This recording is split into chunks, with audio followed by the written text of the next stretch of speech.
ಇನ್ನು ಬೆಂಗಳೂರಿನ ಎಟಿಎಂನಲ್ಲಿ ಮಹಿಳೆ ಮೇಲಿನ ಹಲ್ಲೆ ಪ್ರಕರಣಕ್ಕೆ ಸಂಬಂಧಪಟ್ಟಂತೆ ಪ್ರಾಥಮಿಕ ತನಿಖೆಯಲ್ಲಿ ಬೆಂಗಳೂರು ಪೊಲೀಸರ ಲೋಪ ಈಗ ಬೆಳಕಿಗೆ ಬಂದಿದೆ. ಆಂಧ್ರ ಪೊಲೀಸರ ತನಿಖೆಯಲ್ಲಿ ಪೊಲೀಸರ ವೈಫಲ್ಯ ಕೂಡ ಬಯಲಾಗಿದೆ. ಟಿವಿ9ಗೆ ಆಂಧ್ರ ಪ್ರದೇಶ ಪೊಲೀಸ್ ಮೂಲಗಳ ಉನ್ನತ ಮೂಲಗಳಿಂದ ಮಾಹಿತಿ ಲಭ್ಯವಾಗಿದೆ. ಸರಿಯಾಗಿ ಫಿಂಗರ್ ಪ್ರಿಂಟ್ ಪಡೆದಿರಲಿಲ್ಲ ಅನ್ನೋದು ಕೂಡ ಪತ್ತೆಯಾಗಿದೆ. ಫಿಂಗರ್ ಪ್ರಿಂಟ್ ಸರಿಯಾಗಿ ಪಡೆದಿದ್ರೆ ಸುಲಭವಾಗಿ ಈತನನ್ನ ಮ್ಯಾಚ್ ಮಾಡಿ ಈತನನ್ನ ಪತ್ತೆ ಹಚ್ಚೋಕೆ ಸಹಕಾರಿಯಾಗ್ತಾ ಇತ್ತು. ಆರೋಪಿಯ ಫಿಂಗರ್ ಪ್ರಿಂಟ್ ಅನ್ನ ಪಡೆದು ಪೊಲೀಸರು ಆ ತನಿಖೆಯನ್ನ ಈಸಿಯಾಗಿ ಮಾಡಬಹುದಾಗಿತ್ತು ಅನ್ನುವಂಥ ಮಾತುಗಳನ್ನ ಕೂಡ ಇಲ್ಲಿ ಹೇಳಲಾಗ್ತಾ ಇದೆ. ಏನೋ ಫಿಂಗರ್ ಪ್ರಿಂಟ್ ಅನ್ನ ಹಿಡ್ಕೊಂಡು ಹಲವಾರು ಜೈಲುಗಳಿಗೂ ಕೂಡ ಬೆಂಗಳೂರು ಪೊಲೀಸರು ಹೋಗಿದ್ರು. ಎಲ್ಲ ಜೈಲಿನಲ್ಲಿ ಎಲ್ಲ ಕೈದಿಗಳ ಫಿಂಗರ್ ಪ್ರಿಂಟ್ ಅನ್ನ ಕೂಡ ಚೆಕ್ ಮಾಡಿದ್ರು. ಆರೋಪಿ ಮಧುಕರ್ ರೆಡ್ಡಿ ಶಿಕ್ಷೆಯಾಗಿ ಜೈಲಿನಲ್ಲಿದ್ದಂತಹ ಕೈದಿ. ಹೀಗಾಗಿ ಆರೋಪಿ ಮಧುಕರ್ ರೆಡ್ಡಿ ವಿವರ ಜೈಲಿನಲ್ಲಿ ಇತ್ತು. ಸರಿಯಾಗಿ ಫಿಂಗರ್ ಪ್ರಿಂಟ್ ಅನ್ನ ಎಟಿಎಂನಲ್ಲಿ ದಾಳಿ ಆದಂತಹ ಸಂದರ್ಭದಲ್ಲಿ ಕಲೆ ಹಾಕಿ ಅದನ್ನ ಸೆಕ್ಯೂರ್ ಮಾಡಿಕೊಂಡಿದ್ದೆ ಆದಲ್ಲಿ ಅವಾಗಲೇ ಸುಳಿವು ಸಿಗ್ತಾ ಇತ್ತು. ಆರೋಪಿಯ ಮಾಹಿತಿ ಪೊಲೀಸರಿಗೆ ಗೊತ್ತಾಗ್ಬಿಡ್ತಿತ್ತು. ಈತನೇ ಅಂತ ಮ್ಯಾಚ್ ಆಗಿ ಈತನನ್ನ ಹಿಡಿಯೋಕ್ಕೂ ಕೂಡ ಈಸಿ ಆಗ್ತಾ ಇತ್ತು. ಆದರೆ ಸರಿಯಾಗಿ ಫಿಂಗರ್ ಪ್ರಿಂಟ್ ಅನ್ನ ಇವರು ಕಲೆ ಹಾಕಿ ಅದನ್ನು ಸೆಕ್ಯೂರ್ ಮಾಡಿ ಇಟ್ಕೊಂಡಿರಲಿಲ್ಲ. ಹೀಗಾಗಿ ಮಧುಕರ್ ರೆಡ್ಡಿ ಜೈಲೊಳಗೆ ಇದ್ರೂ ಕೂಡ ಆತನನ್ನ ಹಿಡಿಯೋಕೆ ಸಾಧ್ಯ ಆಗಿರಲಿಲ್ಲ ಅನ್ನುವಂತಹ ಮಾಹಿತಿ ಈಗ ಲಭ್ಯವಾಗ್ತಾ ಇದೆ. ಹೀಗಾಗಿ ಎಲ್ಲ ಜೈಲುಗಳಿಗೆ ಹೋಗಿದ್ದಂತಹ ರಾಜ್ಯ ಪೊಲೀಸರ ತಂಡ ಬರಿಗೈಯಲ್ಲಿ ವಾಪಸ್ ಆಗಿತ್ತು ಅನ್ನುವಂತಹ ಮಾಹಿತಿ ಕೂಡ ಈಗ ಆಂಧ್ರ ಪ್ರದೇಶ ಪೊಲೀಸ್ ಮೂಲಗಳಿಂದ ಲಭ್ಯವಾಗ್ತಾ ಇದೆ.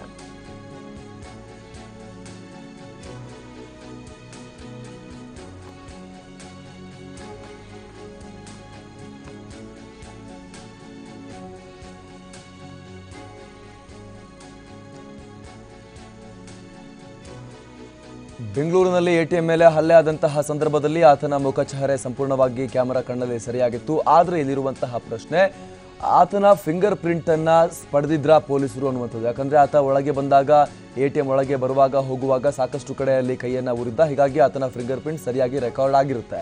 ಅದನ್ನ ಪೊಲೀಸರು ಸರಿಯಾಗಿ ಸೆಕ್ಯೂರ್ ಮಾಡಿಕೊಂಡಿದ್ರ ಇಲ್ವಾ ಅನ್ನುವಂಥ ಪ್ರಶ್ನೆ ಇತ್ತು. ಈಗ ಲಭ್ಯವಾಗ್ತಿರುವ ಮಾಹಿತಿಯ ಪ್ರಕಾರ ಬೆಂಗಳೂರಿನ ಪೊಲೀಸರು ಆ ಫಿಂಗರ್ ಪ್ರಿಂಟ್ ಡೇಟಾವನ್ನ ಸರಿಯಾಗಿ ಸೆಕ್ಯೂರ್ ಮಾಡ್ಕೊಂಡಿರಲಿಲ್ಲ, ಅದನ್ನ ಕಲೆ ಹಾಕಿರಲಿಲ್ಲ, ಸಂಗ್ರಹ ಮಾಡಿರಲಿಲ್ಲ. ಆ ಕಾರಣಕ್ಕಾಗಿಯೇ ಇಷ್ಟೊಂದು ಸಮಯ ಆದರೂ ಕೂಡ ಆರೋಪಿಯ ಪತ್ತೆ ಸಾಧ್ಯ ಆಗಿರಲಿಲ್ಲ ಅನ್ನುವಂತಹ ಶಾಕಿಂಗ್ ಮಾಹಿತಿ ಈಗ ಲಭ್ಯವಾಗ್ತಾ ಇದೆ. ಇದು ರಾಜ್ಯ ಪೊಲೀಸರ ನಿರ್ಲಕ್ಷ್ಯತನವನ್ನ ಇಲ್ಲಿ ಸಾರಿ ಹೇಳ್ತಾ ಇದೆ.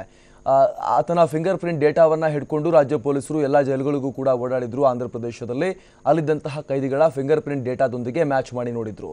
ಒಂದು ವೇಳೆ ಸರಿಯಾಗಿ ಫಿಂಗರ್ ಪ್ರಿಂಟ್ ಡೇಟಾವನ್ನ ತೆಗೆದಿದ್ದೇ ಆಗಿದ್ದಲ್ಲಿ ಈಸಿಯಾಗಿ ಬಹಳ ಹಿಂದೆನೆ ಮಧುಕರ್ ರೆಡ್ಡಿ ಸಿಕ್ಕಿ ಬೀಳ್ತಾ ಇದ್ದ ಅನ್ನುವಂಥ ಮಾಹಿತಿಯನ್ನ ಈಗ ಆಂಧ್ರ ಪ್ರದೇಶ ಪೊಲೀಸ್ ಮೂಲಗಳು ಹೇಳ್ತಾ ಇವೆ. ಈ ಬಗ್ಗೆ ಮತ್ತಷ್ಟು ಮಾಹಿತಿಯನ್ನ ಕೊಡ್ತಾರೆ ನಮ್ಮ ಪ್ರತಿನಿಧಿ ವಿಷ್ಣು ಪ್ರಸಾದ್. ಏನ್ ವಿವರ ಸಿಗ್ತಾ ಇದೆ ಈ ಬಗ್ಗೆ? ಹಾಗಾದ್ರೆ ಸರಿಯಾಗಿ ಫಿಂಗರ್ ಪ್ರಿಂಟ್ ಡೇಟಾ ಕಲೆಕ್ಟ್ ಆಗಿರಲಿಲ್ಲ ಎಟಿಎಂ ನಲ್ಲಿ ದಾಳಿ ಆದಂತಹ ಸಂದರ್ಭದಲ್ಲಿ? ಹೌದು ಅಮರ್ ಪ್ರಸಾದ್, ಈ ಸಂಬಂಧಪಟ್ಟಂತೆ ಏನು ಆಂಧ್ರ ಪೊಲೀಸ್ ಮೂಲಗಳಿಂದ ಈಗ ಮಾಹಿತಿ ಲಭ್ಯ ಆಗ್ತಿರುವಂತದ್ದು. ಯಾಕಂತಂದ್ರೆ ಪ್ರಕರಣಕ್ಕೆ ಸಂಬಂಧಪಟ್ಟಂತೆ ಈಗಾಗಲೇ ಆಂಧ್ರ ಪೊಲೀಸರು ಮಧುಕರ್ ರೆಡ್ಡಿಯನ್ನ ಜೈಲಿಗೆ ಕಳಿಸುವಂತಹ ಕೆಲಸವನ್ನು ಕೂಡ ಮಾಡಿದ್ದಾರೆ. ಜೊತೆಗೆ ಈಗಾಗಲೇ ಆತನನ್ನ ಪುನಃ ವಶಕ್ಕೆ ಪಡೆಯೋದಕ್ಕೋಸ್ಕರ ಈಗಾಗಲೇ ಕೋರ್ಟ್ಗೂ ಮನವಿ ಸಲ್ಲಿಸುವಂತಹ ಕೆಲಸವನ್ನು ಕೂಡ ಮಾಡಿರುವಂತದ್ದು. ಇನ್ನ ತನಿಖೆಯಲ್ಲಿ ಈಗ ಒಂದು ಬಹಿರಂಗ ಆಗಿರುವಂತದ್ದು ವಿಷಯ ಏನಂತಂದ್ರೆ, ಬೆಂಗಳೂರಿನಲ್ಲಿ ಏನೋ 2013 ನವೆಂಬರ್ 19ನೇ ತಾರೀಕು ಬೆಳಗ್ಗೆ ಘಟನೆ ನಡೀತು. ಇದಾದ ಬಳಿಕ ಏನೋ ಅಲ್ಲಿ ಫಿಂಗರ್ ಪ್ರಿಂಟ್ ಕಲೆಕ್ಟ್ ಮಾಡುವಂತಹ ಸಂದರ್ಭದಲ್ಲಿ ಬೆಂಗಳೂರು ಪೊಲೀಸರು ಎಲ್ಲೋ ಎಡವಿದ್ದಾರೆ ಅನ್ನೋದನ್ನ ಈಗ ಸ್ವತಃ ಆಂಧ್ರ ಪೊಲೀಸರು ರಿವೀಲ್ ಮಾಡಿರುವಂತದ್ದು. ಯಾಕಂತಂದ್ರೆ ಈ ಘಟನೆಗೆ ಸಂಬಂಧಪಟ್ಟಂತೆ ಏನು ಸುಮಾರು 7 ತಿಂಗಳ ಕಾಲ ಬೆಂಗಳೂರು ಪೊಲೀಸರು ಮತ್ತು ಆಂಧ್ರ ಪೊಲೀಸರು ಹುಡುಕಾಟ ನಡೆಸುವಂತಹ ಕೆಲಸವನ್ನು ಕೂಡ ಮಾಡಿದ್ರು, ಜಂಟಿ ಕಾರ್ಯಾಚರಣೆ ಮಾಡಿದ್ರು. ಜೊತೆಗೆ ಬೆಂಗಳೂರಿನಿಂದ ಹೋದಂತಹ 8ಕ್ಕೂ ಹೆಚ್ಚು ತಂಡಗಳು ಆಂಧ್ರದಲ್ಲಿ ಸುಮಾರು 5-6 ತಿಂಗಳ ಕಾಲ ಹುಡುಕಾಟ ನಡೆಸುವಂತಹ ಕೆಲಸವನ್ನು ಕೂಡ ಮಾಡಿತು. ಈ ವೇಳೆಯಲ್ಲಿ ಆಂಧ್ರ ಪ್ರದೇಶದ ಜೈಲುಗಳಿರ್ಬೋದು ಮತ್ತೆ ಕರ್ನಾಟಕದ ಕೆಲ ಜೈಲುಗಳಿಗೂ ಸಹಿತ ಹೋಗಿ ಇರುವಂತಹ ಹಿಂದೆ ಇದ್ದಂತಹ ಆರೋಪಿಗಳಿಗೆ ಸೇರಿದಂತೆ ಈಗ ತೆಗೆದುಕೊಂಡಿದ್ದಂತಹ ಫಿಂಗರ್ ಪ್ರಿಂಟ್ ನ ಟ್ಯಾಲಿ ಮಾಡಿ ನೋಡುವಂತಹ ಸಂದರ್ಭದಲ್ಲಿ ಎಲ್ಲೂ ಸಹಿತ ಮಾಹಿತಿ ಲಭ್ಯ ಆಗಿರಲಿಲ್ಲ. ಆದ್ರೆ ಇವರು ಪೊಲೀಸ್ ಹೇಳ್ತಿರುವಂತಹ ಮಾಹಿತಿ ಪ್ರಕಾರ ಈತ 5 ವರ್ಷಗಳ ಹಿಂದೆನೆ ಸಹಿತ ಬಂಧನವಾಗಿದ್ದ. ಧರ್ಮಾವರಂ ಇರ್ಬೋದು, ಆಂಧ್ರದ ಧರ್ಮಾವರಂ, ಅನಂತಪುರ ಹಾಗೂ ಕದ್ರಿಯಲ್ಲಿ ಇದೇ ರೀತಿ ಮಹಿಳೆಯರ ಮೇಲೆ ಅಟ್ಯಾಕ್ ಮಾಡಿದಂತಹ ಸಂದರ್ಭದಲ್ಲಿ ಈತನ ಜೈಲಿಗೆ ಕಳಿಸುವಂತಹ ಕೆಲಸವನ್ನು ಕೂಡ ಆಗಿತ್ತು. ಜೊತೆಗೆ ಒಂದು ಕೊಲೆ ಪ್ರಕರಣದಲ್ಲೂ ಸಹಿತ ಈತ ಜೈಲಿಗೆ ಹೋಗಿದ್ದ. ಈ ವೇಳೆಯಲ್ಲಿ ಫಿಂಗರ್ ಪ್ರಿಂಟ್ ನ ಎಲ್ಲಾ ಕಡೆ ಜೈಲಿನಲ್ಲೂ ಸಹಿತ ಆತನ ಫಿಂಗರ್ ಪ್ರಿಂಟ್ ಅನ್ನ ಜೋಡಿಸುವಂತ ಕೆಲಸವನ್ನು ಕೂಡ ಮಾಡಿದ್ವಿ. ಅಲ್ಲಿ ಫಿಂಗರ್ ಪ್ರಿಂಟ್ ನ ಮಾಹಿತಿ ಸಹಿತ ಇತ್ತು. ಇಲ್ಲಿಂದ ತೆಗೆದುಕೊಂಡು ಹೋದಂತಹ ಫಿಂಗರ್ ಪ್ರಿಂಟ್ ಟ್ಯಾಲಿ ಮಾಡಿದಂತಹ ಸಂದರ್ಭದಲ್ಲಿ ಅದು ಡಿಟೆಕ್ಟ್ ಆಗಿಲ್ಲ, ಟ್ಯಾಲಿ ಆಗಿಲ್ಲ ಅನ್ನೋ ಒಂದು ಏನು ಆಗಿಲ್ಲ ಅಂತೇಳಿ ಎಲ್ಲರೂ ಸಹಿತ ಪೊಲೀಸರು ಹೊರಗೆ ಬಂದಿದ್ರು. ಇದನ್ನು ಗಮನಿಸೋದಾದ್ರೆ ಬೆಂಗಳೂರು ಪೊಲೀಸರು ಫಿಂಗರ್ ಪ್ರಿಂಟ್ ನ ಇಲ್ಲಿಂದ ಕಲೆಕ್ಟ್ ಮಾಡಿ ತೆಗೆದುಕೊಂಡು ಹೋಗುವಂತಹ ಸಂದರ್ಭದಲ್ಲಿ ಸಹಿತ ವಿಫಲವಾಗಿದ್ದಾರೆ. ಈ ನೆಲೆಯಲ್ಲಿ ಇದು ಬೆಂಗಳೂರು ಪೊಲೀಸರು ಲೋಪದೋಷ ಬಂದಿದೆ ಅನ್ನುವಂಥದ್ದನ್ನ ಸ್ವತಃ ಈಗ ಆಂಧ್ರ ಪೊಲೀಸರು ಸಹಿತ ರಿವೀಲ್ ಮಾಡ್ತಿರುವಂತದ್ದು. ಅಮರ್ ಪ್ರಸಾದ್, ಧನ್ಯವಾದ ವಿಷ್ಣು ಪ್ರಸಾದ್.